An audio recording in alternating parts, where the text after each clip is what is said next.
Mheshimiwa Rais, tuzo ambazo tumezipata, moja ni eneo bora la utalii wa safari duniani, World's Leading Safari Destination, ambapo tumeshinda, na hii ndio tuzo kubwa kidunia, na tukaipata tuzo kubwa kabisa ambayo leo hii tutakukabidhi, nayo inaitwa African Leading Destination, kituo bora cha utalii barani Afrika.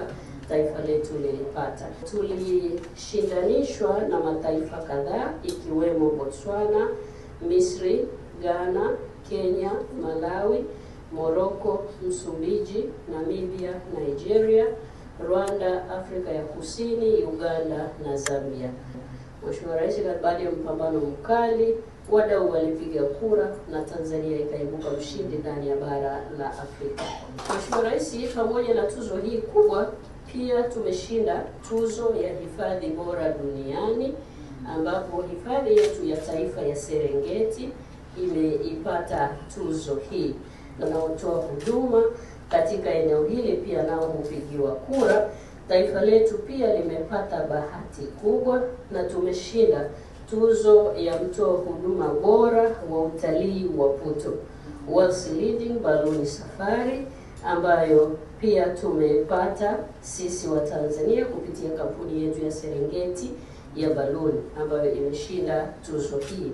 Lakini pia kisiwa chetu cha Tanga kule Mafia nacho kimepata tuzo ya kidunia kama kisiwa binafsi kinachoongoza kwa shughuli za utalii duniani.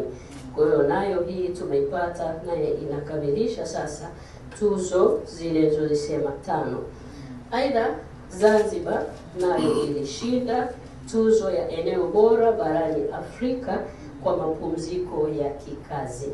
Yaani makampuni makubwa yanapotaka kwenda kupumzika huku wakifanya kazi, wameichagua Zanzibar kuwa ni kituo bora kabisa duniani. Na Mheshimiwa Rais, tuzo hii tulikabidhi kwa Mheshimiwa Rais wa Zanzibar na mwenyekiti wa Baraza la Mapinduzi mwishoni mwa mwezi Disemba.